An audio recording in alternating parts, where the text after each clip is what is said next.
Hello my friends, stay a while and listen. It's Q here from Retro Q Gaming and I want to take you back in time. And despite going so far back in time, there was still things that we have to this day very prevalent, mainly the console wars, something that has existed through generation to generation of console over the years. From new companies rising to old companies fading into obscurity. From vicious ad campaigns to the weirdest of celebrity endorsements. From Mode 7 to blast processing, we are going to take a look through the years at the console wars. We're going to see how they played out on this side of the world, and how I persevered, how I survived, and what side I chose, and how that played out for me. Over the next couple of videos, we'll see how all this went. But for now, let's take a look at the fifth console generation. I hesitate to call this one the 32-bit era simply because, well, we had the PS1, which was a 32-bit console, but we also had the Nintendo 64, and hell, even the Atari Jaguar, which, okay, granted the N64 was actually a proper 64-bit console, but the Jag, ooh lad. Anyway, let's go. The fifth console generation. We had the main players in this one. The Sony PlayStation, a brand new first entry into the market from Sony when it comes to home games consoles. There was the whole breakup between Nintendo and Sony over the whole CD system, which prompted Sony to actually get into the home console market using what they'd developed and what they'd learned while working with Nintendo, and went from there. Of course, we had Nintendo's next console, the Nintendo 64, which kind of marked a huge downfall, which kind of still continues to this day when it comes to Nintendo. One of the biggest problems being Nintendo and their adamant stance with sticking with proprietary cartridges that they could control, they could sell for a high markup, which of course were technologically inferior to the competition using CD-ROM. We'll get into the details of that later on in the video, but just before we go on, there's also one more to remember here too. That's right, because there was actually another major player. I'm not talking about the Jag. I'm not talking about the 3DO. That's right, Sega. Remember the Sega Saturn? I know, neither does anyone else, but hey, the Sega Saturn was technically a 5th generation console. So, let's get it out of the way fairly early anyway, just because then we can focus on the important stuff and how it went down in Europe for me back then. The 3DO and Jag are out of this video completely. The Sega Saturn was so rare over here. You would see it in 1 or 2 places. You would see the same maybe 4 or 5 games always on sale in some other places, and they never seemed to move. No one ever sold them, no one ever bought them, no one ever played them, no one ever did anything with any of them. The only time I ever played a Sega Saturn back in the day, because obviously I'm not including when I bought my own one a few years ago, but I used to go to school with a guy named Kevin, and he was the only person that anyone knew had a Sega Saturn. One day I was hanging out with him in his house and I got to play it. I remember playing Panzer Dragoon, Worms, and some other game that just completely escapes me right now. Hell, this was 20 years ago nearly. Actually, it would have been about over 20 years ago. So you see my point. It's a bit fuzzy, just like the graphics. Ba-dum-tsh. But it was kind of cool, I'm not gonna lie, because when you looked at the games that we were playing at the time, we had Worms, which was obviously on, say, the Super Nintendo, the PC, the PlayStation and whatnot, but that was a small 2D sprite-based style game. It was there was no big 3D things, there was no big polygons, there was no big worlds or rotatable camera. It was standard fare that we were already used to. However, Panzer Dragoon was not the same situation. That was a 3D mindfuck. Now, say what you want about the quality of the game or the quality of the 3D in it, especially when you compare it nowadays, and that's a whole other thing completely. But it was new, it was cool, and it was exciting at the same time. I'm not gonna lie. But sadly, that's pretty much my only current era experience with the Sega Saturn back then. And that brings us to the PlayStation, and of course the N64. We'll get to the N64 in a minute, but we're kind of going roughly chronologically. The Sega Saturn releasing actually before the PlayStation, and then the PlayStation, and then the N64. So we'll just roll with it that way. So, the Sony PlayStation, their first entry into the console market, and they entered with a bang. Because back then, exploding into 3 dimensions on home consoles was a big deal.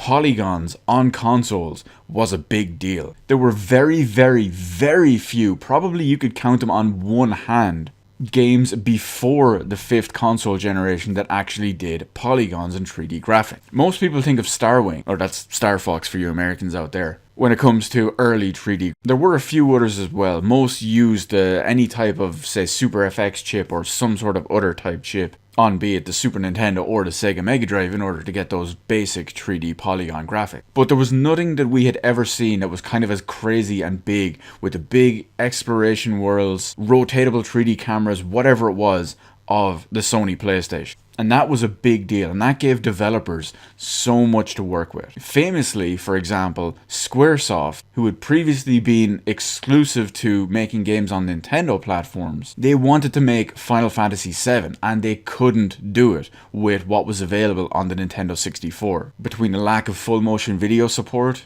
and the immensely prohibitive storage size, they just couldn't do it. So famously, they jumped ship over to Sony and over to the PlayStation, and because of that we have what we know and love, and what you're seeing here, although I am kind of cheating and using the Steam footage for this, Final Fantasy VII, one of the most influential games ever made. Say what you want about its quality, there's no denying whatsoever what Final Fantasy VII did for the PlayStation, for the genre, for the franchise, and for gaming as a whole. But it wasn't just Squaresoft. There were so many other companies out there as well that managed to use all the available technology and hardware in the PlayStation and its advantages to create these games, these series, these franchises, these IPs and these experiences that we know and love still to this day. Games that have spun multiple sequels since their original inception, and they are still some games we remember fondly to this day. To the point where Sony actually changed the future of gaming, because let's face it, if it wasn't for Sony and the PlayStation, we would have had a console history that was led with consoles like the Nintendo 64 as the leader of that era, the GameCube as the leader of that era, the Wii as the leader of that era, the Wii U as the leader of that era, and now the Switch as the leader of that era. That is a future of gaming and a timeline of gaming that no one wants to live. Look at the likes of Resident Evil, Silent Hill. Even though it wasn't the first game in the series, Final Fantasy VII. That represented a huge difference, a jump to 3 dimensions, and they could do so much more with it over the cartridges of the Super Nintendo and what could have been on the N64. And that's not even really going into super detail about stuff like the DualShock controller and what that actually allowed. Analog sticks, rumble features, it opened up so much more. Ape Escape being the perfect example. But the point is, the Sony PlayStation did wonders for gaming. To the point where even though the Nintendo 64 did have some great games, I am thankful that Sony and the PlayStation led gaming during that era and pushed it forward. Now let's get to my experience with the PlayStation real quick, because I know I've rambled on a little bit for too long. I'm just so nostalgic and so into the memories from it that it just can't be helped. So the PlayStation came out just before Christmas, at least here in Europe anyway, in 1995.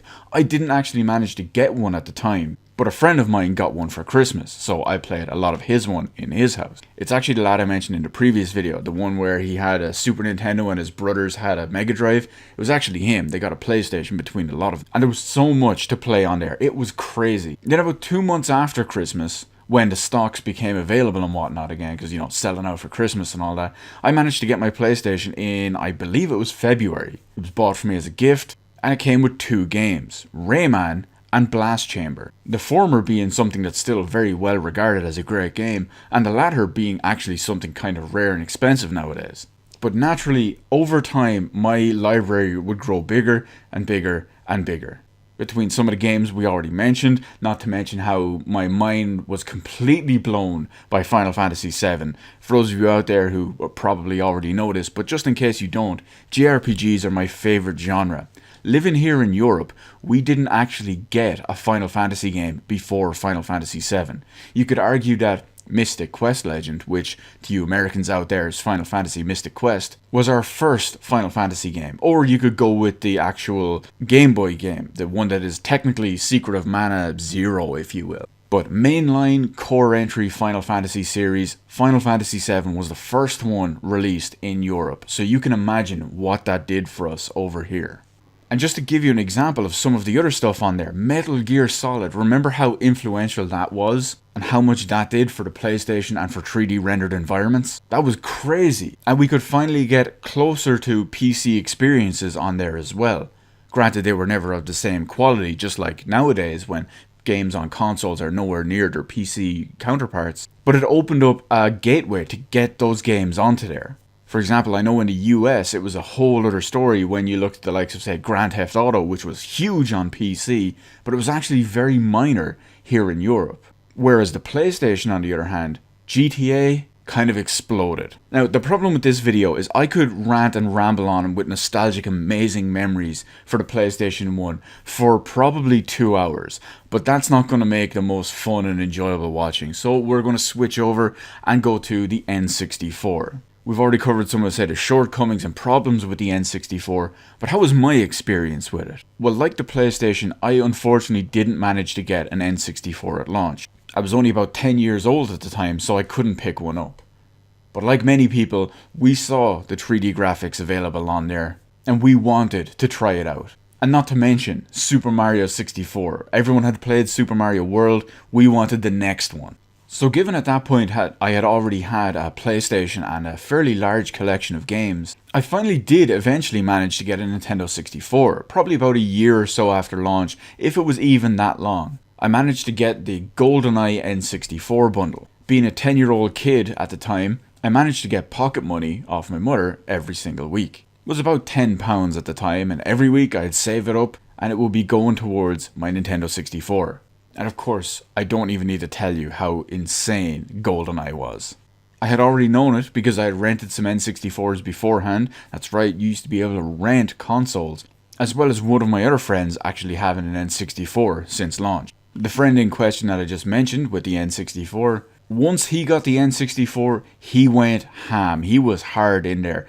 The graphics to him, the gameplay, the everything was so good, he sold his PlayStation and all his games, and everything he ever bought and played for the rest of that generation was on the Nintendo 64.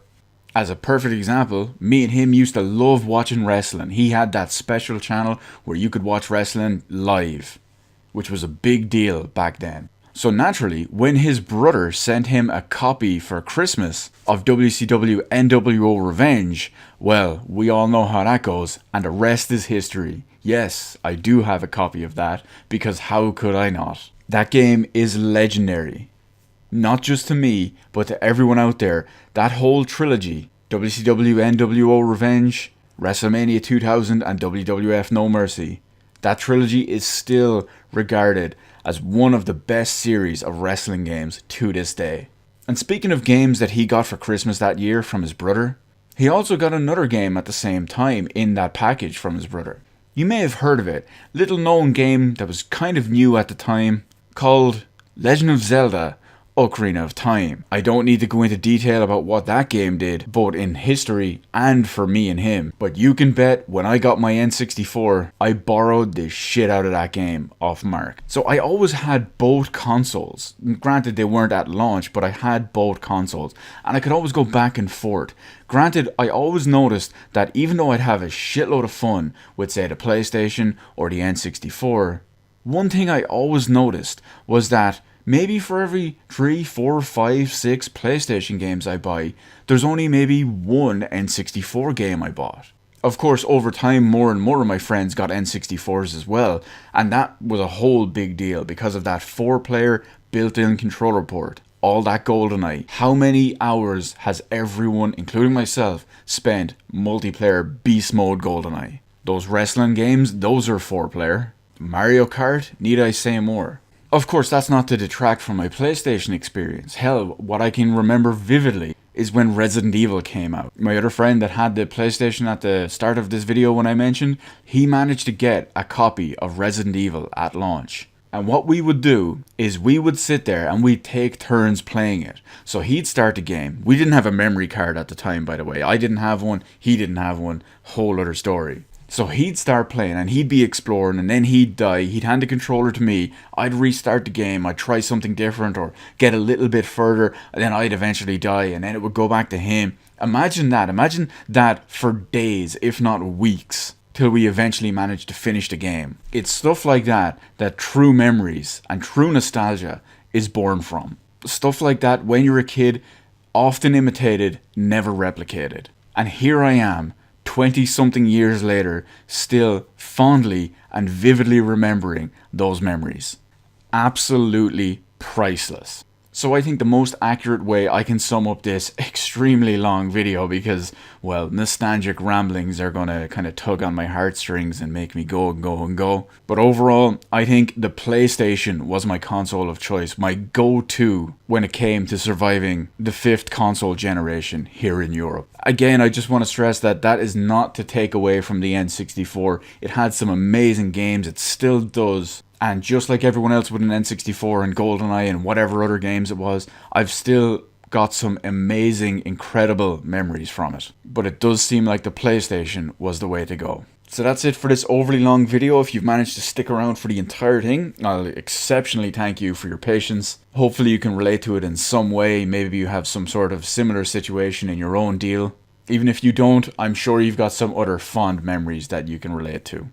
As always, thank you so much for watching, and I will see you in the next video when we look at the 6th console generation.